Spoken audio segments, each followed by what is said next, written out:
Hi, this is Daniela Wolf with Bestie Life, the podcast, and this is your community to support you through the little and not so little events that make up your day-to-day life. From the I've got this moments to the I just can't moments. We are here to empower all women to find and develop the skills they need to find peace, balance, and the bliss in their busy. Through solo episodes as well as interviews with amazing women who share their journey and their story and how it works for you.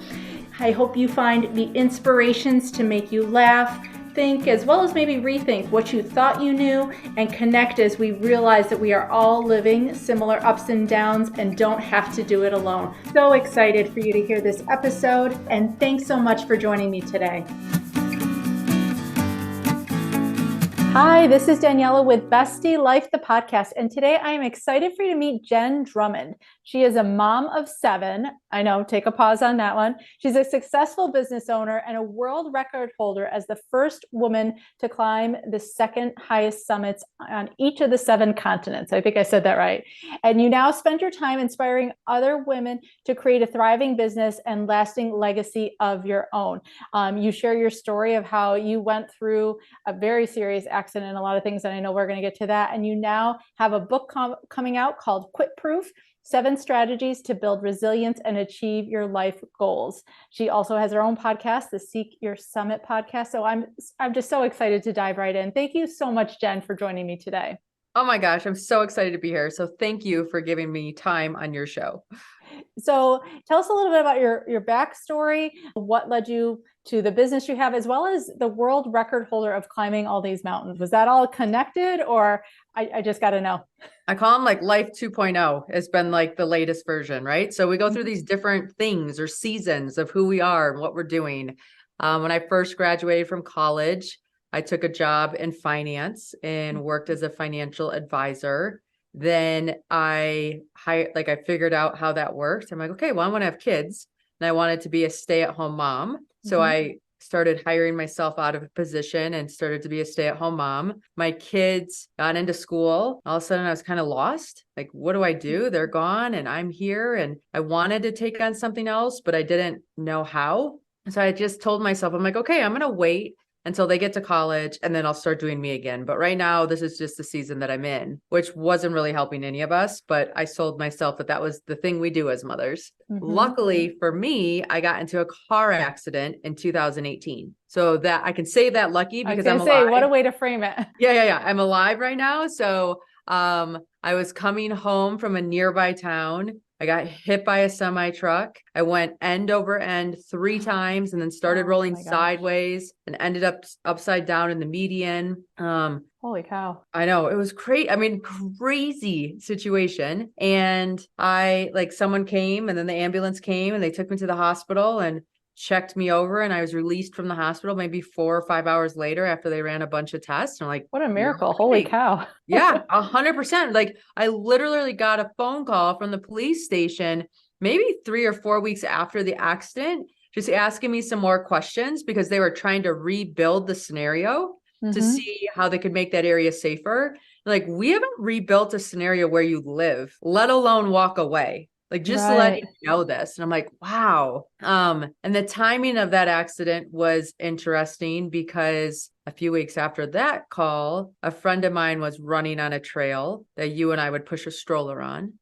She slipped, hit her head, never came home. Oh my gosh. Yeah. So it's like just weird. Like, how do I survive this crazy accident? She's doing something healthy and is no longer here. And I came to the conclusion that I don't get to choose when I die, but I sure get to choose how I live. And I need to start making choices of living, because if that would have been my last day, like a couple months prior, there were so many things I wish I would have done or seen or tried or given myself permission to do. So I sat down with my kids. I'm like, listen, I love you guys to death. You're my favorite thing, but I need to start doing things that get me excited again. And so we're going to need to figure out how mom does mom and mom does Jenn, right? Yeah. Like, mom needs a little more Jenn in her life. And so 2019 was a year of just like, who am I? Why was I saved? What's my purpose? I started making bucket lists of all the things I wanted to do and see in this world. And one of the things that stood out on my list was climb a mountain. I live in Park City, so I'm in mountain ranges all the time. And I climbed the Grand Teton before, and I loved that experience. I'm like, I'm going to do that again. I want to climb a bigger mountain next time. And my 40th birthday was coming up in 2020. So I decided, you know what? I'm going to climb a mountain for my 40th birthday to launch that decade and say, here I am, and this is what we're doing. And so I asked friends that were in the mountaineering community, like, hey, if you could pick one mountain in the whole world, what one would it be? And a few people came back with the name of Ama Dablam. So Ama Dablam is located in Nepal. It's in the Himalayas. Okay. It's a 7,000 meter peak, so not quite as crazy as 8,000 meter peaks. It is a combination of all things. It meant the mother's necklace. Ooh. People listening, if you've seen the Paramount Pictures logo, then you've seen Ama Dablam. Oh my gosh, I never knew that was it. Yeah. Okay. So I'm like, okay, I'm going to do that. Mother's necklace, 7 kids. Like, this sounds perfect. Right. And so I'm training for Ama. And like all of us, 2020 gave us a little bit different card than what we thought. And I became a homeschool teacher to 7 children because COVID entered the scene and disrupted all of our travel plans and things. So here I am, a homeschool teacher. One of my kids is struggling with his math homework. I'm like, listen, buddy, we do hard things. You've got this. I'm trying to give him the pep talk. He looks at me and he goes, if we do hard things, why are you climbing a mountain called I'm a Dumb Blonde instead of a real mountain like Mount Everest? I said, Ama Dablam, honey, not I'm a dumb blonde. Ama Dablam. Like, kids, right? Like, come on. I think that needs to be a bumper sticker. Right. Mom climbed Everest because her son. Yeah. So then he finished his homework. We looked at Everest. He went to bed, thought about Everest a little bit more. And I'm like, you know what? Why not? Why not Everest? If he thinks this is like the biggest thing in the whole world, then I'm going to climb it and show him that whatever our Everest is, we can climb it. Like, it's fine. Like, that's part of our journey. So I hired a coach, and the coach was training me for Everest and Ama Dablam. And he told me to buy this mountaineering book so that I could become a better uphill athlete. And in the front of this book was a lady who got a Guinness World Record for skiing across the Alps or doing something in the Alps. I don't even remember exactly what it was. All I remember is I was on a phone call with him. I told him, like, Alan, I could have done that. Like, I can suffer. My kids would think I'm the coolest mom in the whole world if I got a Guinness World Record. That's how they learned how to read, right? Like, kids love these things. And he's like, well, I'll think of something. I'm like, okay, fine. But listen, not growing pumpkins, not speed eating hot dogs, like not doing the crazy things in that record book. He's like, don't worry. I'm like, okay. He calls me back a few weeks later and he's like, Jen, I've got the perfect world record for you. I'm like, okay. Kind of forgot about our conversation. He's like, I think you should be the first female to climb the 7-second summits. Like, I don't even know what the 7-second summits are. Like, what are they? And he's so like, are there 7 first summits and then there's 7-second summits? Yeah. So the first summits have been done by maybe 500 and some people thus far, maybe more since I've last read, but that would be the highest point on each continent. And the second hadn't been done by a woman. It only been done by one male. And he's like, listen, they're harder than the first 7. So they're respected in the mountaineering community. Yeah. How come they're not the first then? Just curiously. Because it goes by height. Oh, gotcha. Okay. Yeah. So just because something's taller doesn't mean it's more technical. Right. And so he's like, they're harder than the first 7. They've only been done by one male, 7 continents, 7 mountains, 7 children. Kind of sounds like a jackpot to me. I'm like, kind of does. So I looked at it with my kids and like, you know what? Travel the world, do something cool, have impact on places that you visit. Like, it checked all the boxes. Right. So I said yes. And I started on that crazy quest. How long did it take you to do them all? It took me 2.5 years because they have different climbing seasons. So you can only climb Everest in May, or you climb K2 in July. I didn't summit every mountain the first time. So I had to go back and do some of them. And it just took, when I started, COVID was happening. So sometimes you had to wait for the country to open. Then you could go over there and do the climb. So yeah, it took 2.5 years. Wow. That's impressive. It was crazy. And then you came back, and kind of what happened next? The business, the book, what was kind of the So trajectory? I just got finished in June 1st of 2023. So that was when I summited Mount Logan, which is the second highest point for North America. So kind of my home base mountain. And in halfway through the process, I was going for a walk with a friend that's an author. And my friend's like, you should write a book. Like, these stories are so crazy. Like, I love every one of them. And he goes, and if you write a book and pull some of those lessons out and make them bite-sized bits for people that are reading, you're going to have a lot of impact. Yeah. I'm like, okay, cool. And I had a lot of downtime at base camp and the different things. So I'll start writing the story and all that kind of stuff. So when I finished the last climb, I was pretty much finishing the book, working with an editor and some pieces like that. And the business has always been running in the background. So once I hired myself out of a job, I still have been keeping tabs on what's going there. This summer has been I've been training for our mountain for so long and this goal for so long. It's been like, oh, wow, I have space to do things again, which is kind of nice. Yeah. Yeah. So what did you do? I mean, what did I do this summer? Yeah. Because I think sometimes we work so hard towards one thing. And when we achieve it, like you said, it's kind of like, how do you pivot? How do you know what your next thing is? Yeah, I'm trying to not have a next thing. I think so many of us are always chasing something and always trying to fill our time and be doing. And I'm really trying to focus on just being. I mean, like, okay, this was a big thing. I'm really glad I did it. I'm giving myself a year before I get back in the saddle on something else that grabs my attention. I've been getting a lot of offers to do different things. A TV show, so a makeup line, like all these fun different deals. I'm just like, I'm not doing anything yet. I want to take this time off and show my children that we don't have to be go, go, go all the time. We're allowed to have pursuits that draw us in, and then we're allowed to recharge and reconnect to what we want to do next.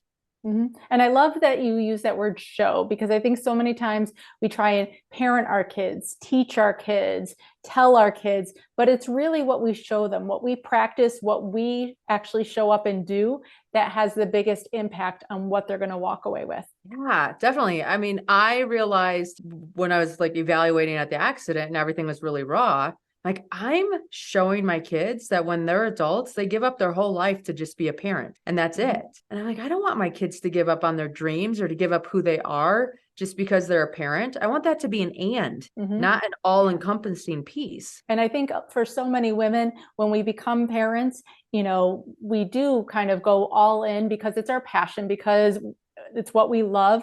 But when we let go of our boundaries and that's all we are and that's all we have, I mean, I can't think of how many times, you talk to a new mom and they're like, you're my first adult conversation in 3 days kind of thing, and we lose ourselves in that. We're not doing our family, our kids, ourselves any good. Right. And I mean, it was the first time for some of these climbs that I was gone for a week.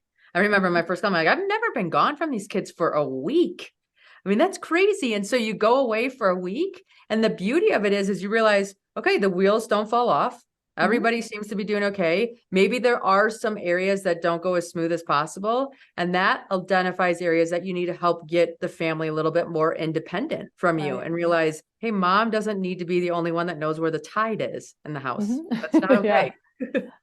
Well, and I remember too, when I started kind of going back to doing my activities, being myself, my kids got to know a different side of me beyond, like you said, who makes the lunch, who gets the tide, who does all those things.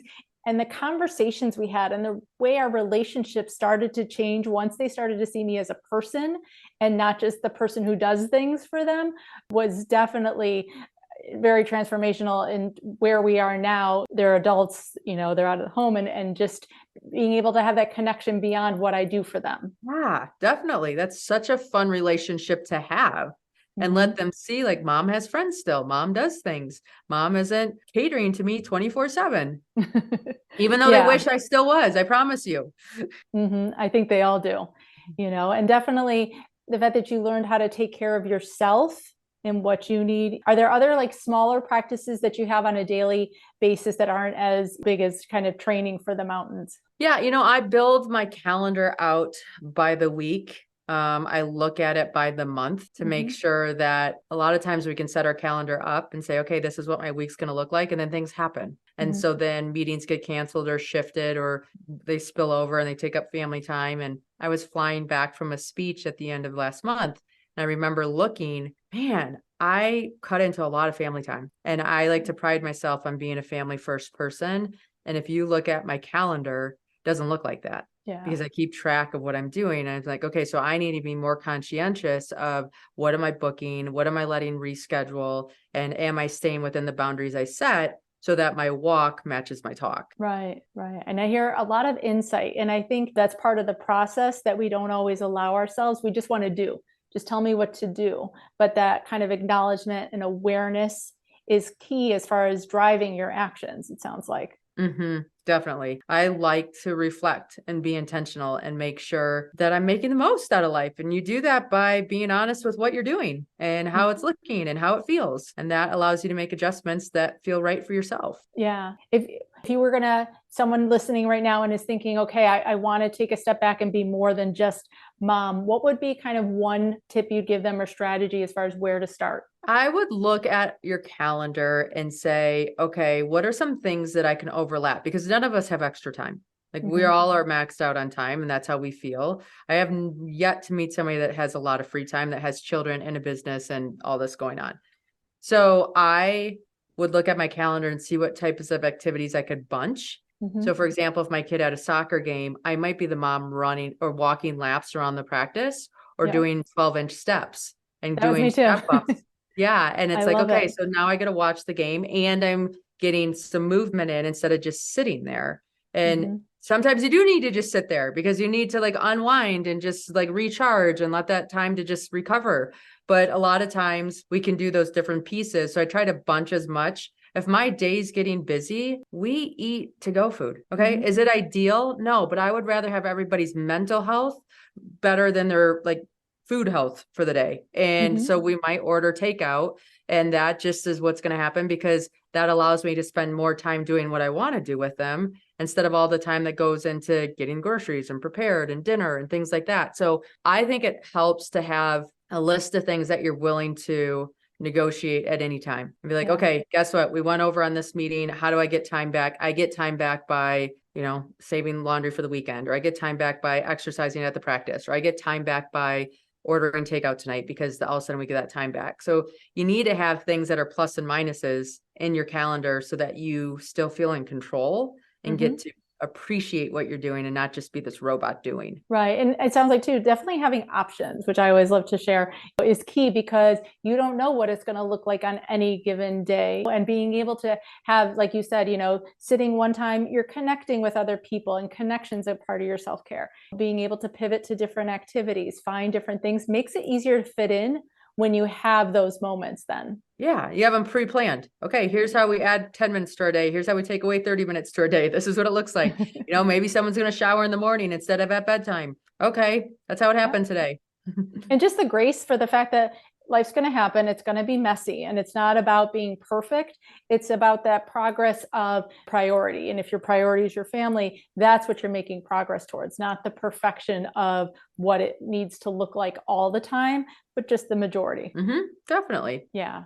So what would you say are some of the things you're the most grateful for? Because I always think gratitude is a part of self-care that gets overlooked, and being able to find those moments in our lives, not always the big ones, but just the daily ones, can really enhance that self-care. Yeah. So my gratitude practice looks probably pretty different than everybody's because the sitting down and writing my gratitude list just didn't work for me, my personality. So we call it the toothbrush talk at home. So when we're brushing our teeth in the morning and at night, what are you saying to yourself when you're doing that? And so we call it our toothbrush time. And that's in the morning. It's thanking yourself for who you are, what you're going to do today, how you want to show up, and all the things that you're grateful for. And we do that at night when we brush our teeth before we go to bed. And that was just something I noticed in myself because when I was on a mountain, I didn't have a mirror. So I was brushing my teeth, like looking around the world, thinking everything's amazing. I came back home, started brushing my teeth in front of a mirror again in the bathroom. And I realized like my natural self-talk was, you need to pluck your eyebrows. What's wrong with your hair? Like I was picking myself apart. Like, this is not helping anybody. Like, I'm not nicer because I'm being mean to myself right now. And so I make it a really important point that during that time I'm brushing my teeth, I'm not allowed to be negative. I'm only allowed to be grateful for things. We have a red light by our house. We're on the short side of the red light. So we get red lights all the time. I used to be grumpy about that. Only me is grumpy. The light doesn't care it's red, Jen, just you do. And I decided to turn that into our gratitude light. So every single time we hit that red light, it's a moment to pause. What am I grateful for? What am I thankful for? What am I looking forward to today? What happened today that I'm excited about? And my kids all know this. So they're like, red light, say you're thankful, and like they go through their thing. And that's what gratitude works in our life. And I think a lot of times we have these shoulds, which, it's helpful to be grateful, but let it look like something that works for you, not like what you're reading about, because maybe that doesn't work in your schedule, and that's okay. Yeah. And those things get ingrained, not just with us, but with our kids too. I love that though. That toothbrush talk it just sounds so magical, because that is when you start to notice your pores and your flaws and all your things. I think that is such a great habit to start. So if you're listening, you take one thing to start doing. I love that toothbrush talk or the red light, and bring your kids in on it. It's those things that you say that even sound silly. As they get older, my kids still will, say it kind of jokingly, but they know every car trip we take, if we're on the road, I'd always be like, guys, look at the pretty, like if we passed a cool view or something like that.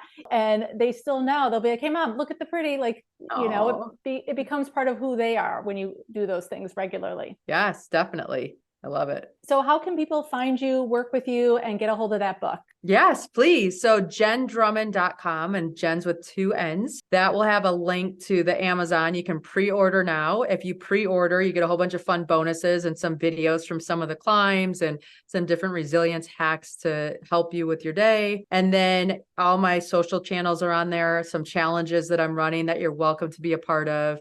I do private coaching and private expeditions. So it's super fun. Awesome. And all those links will be live in the show notes below. So thank you so much, Jenn, for joining me today and sharing your amazing miracle story and your journey. It's absolutely inspiring.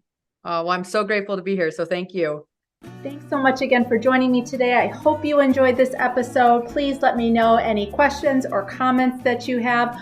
Also, if you can please leave an Apple 5-star review so that this episode can be shared with more women. There's 2 quotes that I love. Alone we may be strong, but together we are stronger, as well as when women support each other, incredible things happen. So let's be stronger and incredible together, as well as maybe just have some fun along the way. Thanks so much, and talk to you soon. Bye.